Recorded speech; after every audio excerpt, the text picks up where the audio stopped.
tinggi. Beliau merasa hari ini orang yang dekat Allah, yang diangkat Allah dia. Maka diperingatkan oleh Allah bahwa sesungguhnya ada orang yang lebih dekat kepada Allah selain kamu. Dia diberi oleh Allah kelebihan-kelebihan yang tidak diberikan kepada kamu. Nabi Isa bertanya, siapa itu? Khadir alaihissalam. Maka beliau mencari Nabi Khadir alaihissalam. Hingga suatu saat ketemu Nabi Khadir alaihissalam, ingin berguru. Dengan dijanjikan sesuatu, Nabi Khidir tidak boleh bicara apa-apa. Nabi Khidir, oke, akhirnya diajak sampai satu peristiwa. Nabi Khidir harus membelah perahu. Nabi Musa bertanya, mengapa kau belah perahu ini pada perahu bagus? Nah, dengan Nabi Musa dikatakan, kamu tadi janjinya tidak boleh bertanya. Bertanya lagi. Ternyata itu perahu ini akan melewati satu daerah. Seorang penguasa, entah penguasa kerajaan, entah ya semacam garong. Apabila ada perahu yang lewat dan baik akan dirampas. Maka Nabi Khidir merusak perahunya supaya dirampas. Para hadirin yang kehormati, itulah sekelumit cerita Nabi Musa. Karena beliau telah merasa tinggi di peringatan Allah. Sungguhnya masih ada orang alim daripada beliau. Para hadirin yang kami hormati. Begitu kita setiap hari kita bicara membahas soal lillah dan billah, soal ma'rifat kepada Allah SWT. Tapi adakah hati kita mampu hadir di hadapan Allah? Para hadirat yang hormati, tadi saya katakan hati yang bersih akan senantiasa mampu menangkap nur-nur ilahiyah yang memancar dari kita. Adapun ketidakmampuan ini sesungguhnya ada kotoran-kotoran dalam hati. Yang kemudian itu disebut nafsu. Nafsu dalam arti bahasa ada sebuah kemauan. Kalau nafsu dalam arti syariat itu ada beberapa, ada nafsu baik, nafsu mutmainnah, nafsu allawamah, nafsu amarah. Itu kalau syariat. Walaupun mutmainnah, satu nafsu yang ingin ibadah. Keinginan ibadah itu menurut syariat sudah bagus. Tapi kalau dari hakikat, kalau ibadahnya hanya karena keinginan, itu masih nafsu, masih menyembah pada nafsunya. Maka dalam kajian makrifat, nafsu sama saja. Ingin baik ya jelek, apalagi ingin jelek. Yang bagus bagaimana? Bukan ingin baik, karena perintah Allah. Kalau motivasi boleh, dia ingin berbuat baik, ingin menolong orang lain. Tapi ketika mau melaksanakan, harus dirombak. Motivasinya bukan karena ingin menolong, tapi karena perintah Allah. Ud'uni astajib lakum. Apa itu? Innama a'malu binniyat wa innama likulli imri'in ma nawa. Semua itu karena niatnya. Jika diniati bagus, maka baguslah. Keinginan bagus, ya keinginan ibadah, keinginan menolong orang, keinginan datang dalam satu pengajian. Jika ketika berangkat hanya karena keinginan, itu bukan ibadah. Kita akan bersedekah, membantu saudara kita di Palu. Itu keinginan bagus menurut syariat. Tapi ketika kita menyumbang, mungkin di jalan ada itu anak-anak muda, mahasiswa memberi bantuan, minta bantuan untuk bencana di Palu. Kita memberi 1 rupiah, 2 rupiah. Keinginan bagus menurut syariat. Tapi ketika kita memberikan, jika tidak ada niat ibadah, maka itu tidak ibadah lagi. Bahkan itu nafsu belaka. Karena kasihan pada saudara kita. Dari segi akhlak, bagus. Dia saudara kita sakit, kita ikut merasakan. Ikut membantu dari segi akhlak. Tapi dari segi ubudiyah, dia tidak punya nilai ibadah sama sekali. Hingga walaupun nanti banyak sekali, kalau tidak diniati, tidak punya nilai.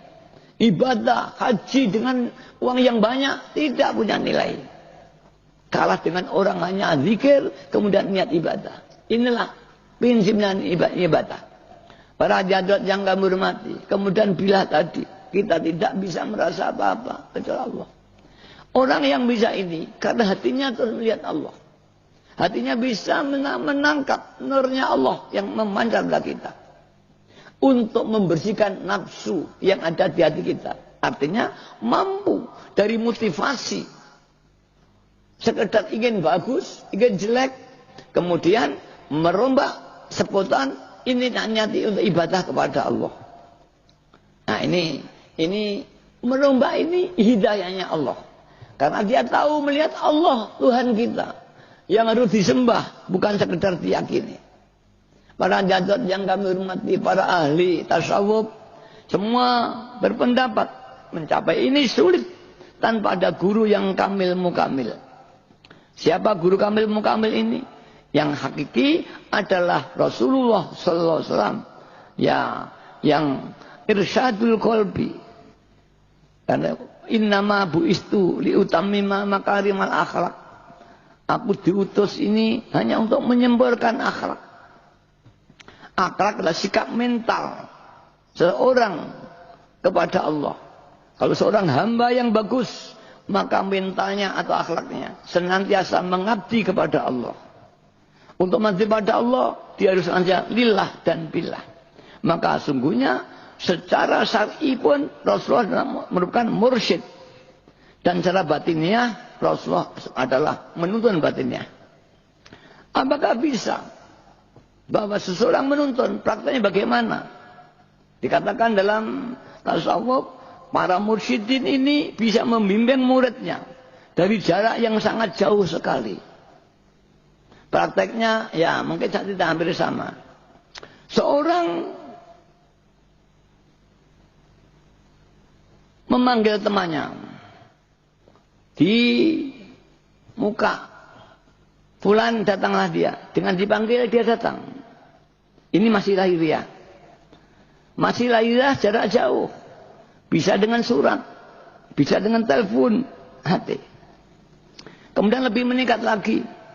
Kalau orang tua yang terus memikirkan anaknya, dipanggil-panggil, anaknya dijauh, dirantau terasa.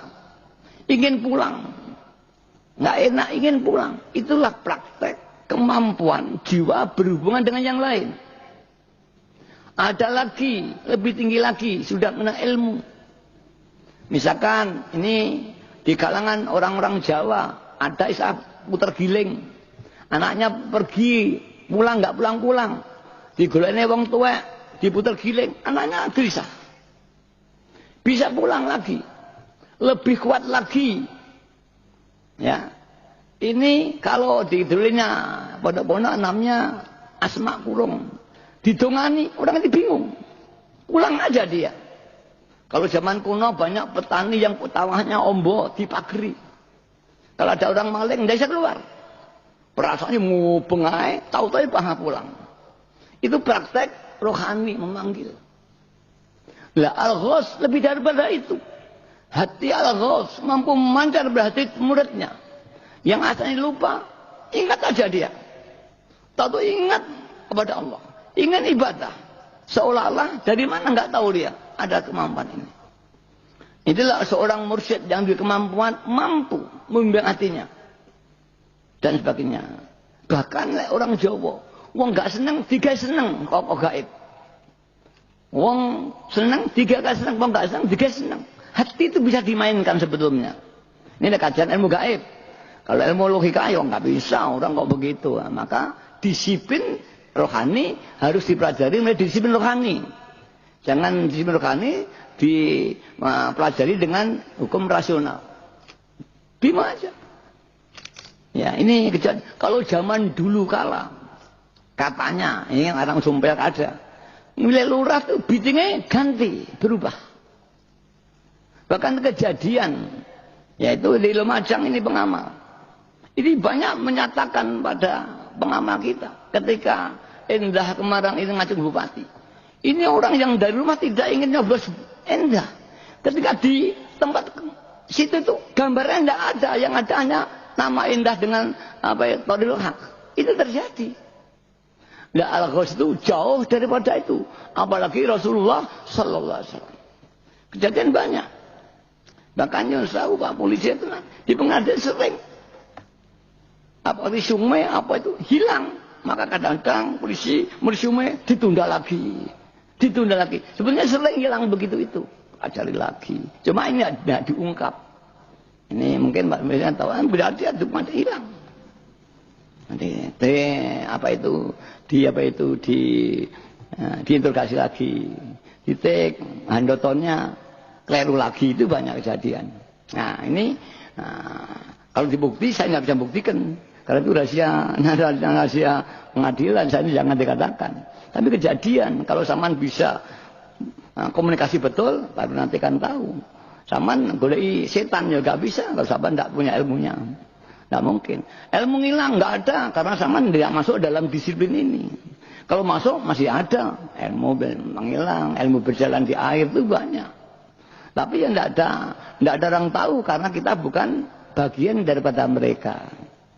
Tapi kalau mereka cuma kita mana narkoba, nggak bisa, nggak tahu. Kita bukan bagian mereka.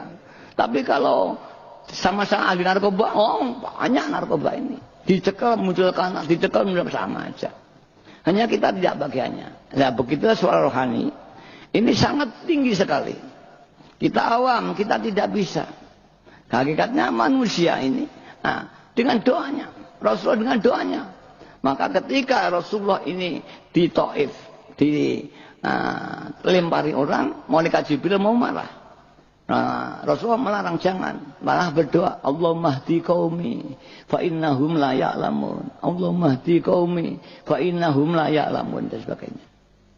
Para hadirat yang hormati, kalau praktek ya saya sering. Saya tuh nggak pernah belajar aplikasi.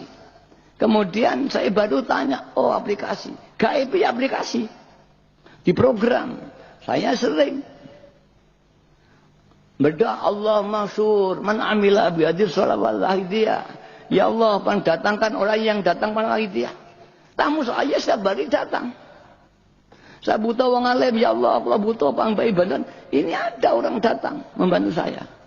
Hanya di sana. Ya Allah, Allah maksil hajati, yang paling hajat kulo. Wa hajati mayak di hajati, hajati wong sing nulung kulo. Hajate wong sing man roani, hajate wong sing berjumpa kula. Wa man roani, hajate wong sing ketemu kula. Orang belum ketemu saya. Wa hasil man zakaroni. Hajate wong sing mau ingat kali kula. Wa man zakaroni, wong sing ingat kali kula. Waman masilani wong sing wasilah kula. Man masilani wong sing wasilah kula. Wasilah itu mah tolong. Bek lahir tuh gaib. Mila maaf nyuwun sewu. Niki kula nggih tahadu bi nikmah. Yang sambat kan kula, Romo Yai itu banyak ketemu saya dalam jalan jauh. Banyak kejadian ini yang tidak masuk akal. Ini fadlnya Allah. Jadi bisa diprogram. Ya Allah, yang berjuang untuk wahidiyah, yang buka rezekinya, saya doakan. Ya Allah, bang sing masang dana bok, banyak beri rezekinya. Nah, kemudian dia masang bok, rezekinya ditambahi. Padahal kalau boleh nyebut fulan mbak fulan, dan jangan bayai, ingat lagi satu saat dia lupa, sampai tidak ngisi dana bok, sampai 1 bulan. Bapak mbak sing mati nang kuburan teko ngimpeni, anakku. Kok suwi gak tahu enek kiriman yang kuburku, apa kowe gak tahu masang dana box saiki? Diperingatkan ini. Ini ada dalam dunia gaib. Dan ini asing dalam dunia. Di luar wakidah sudah hampir tak ada. Perjuangan rohani demikian ini. Alhamdulillah banyak kejadian. Ya, ini tajub ini mak Allah nih. Orang misalkan kemarin di Palu, orang apa namanya dia keadaan ambruk rumahnya. Terus nyaut tanggalan wahidiyah, ada gambar saya, dirangkulin. Dia sampai tidak mati. Padahal saudara mati semua kebelekan. Dia hanya bagian kakinya aja lecet. Dari kemarin itu. Dia bingung, sudah bingung. Sampai yang Allah lali. Nyandak tanggalan yang gambar saya. Kemudian dirangkul dia aja, diem aja. Yang sampai dia satu keluarga, lainnya mati semua. Nah itulah gaib. Kalau saman digali betul insya Allah nanti. Akan dibukakan Allah SWT. Dan wahidah tidak bicara politik. Murni hanya ngejak ibadahnya Allah.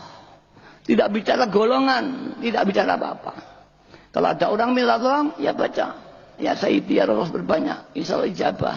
Saya tidak butuh apa-apa. Tidak ada bargai dengan apa-apa. Semata-mata tidak mengajak pada Allah. Ya ini insya Allah.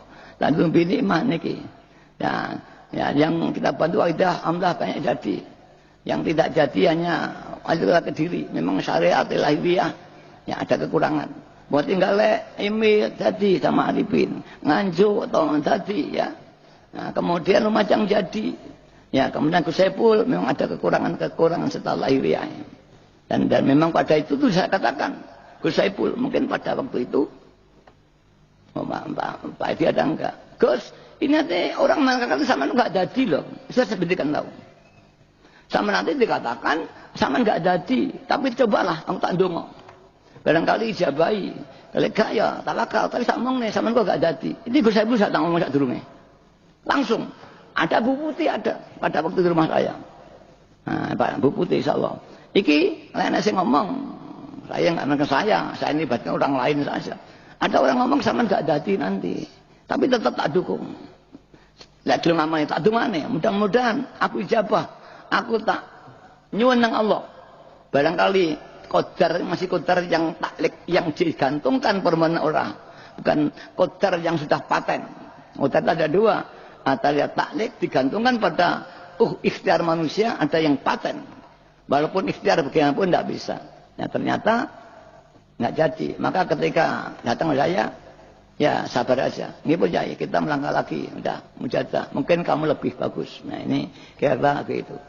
Para jadot yang dihormati, gaib itu kalau digali luar biasa. Sayang kita meniadakan gaib.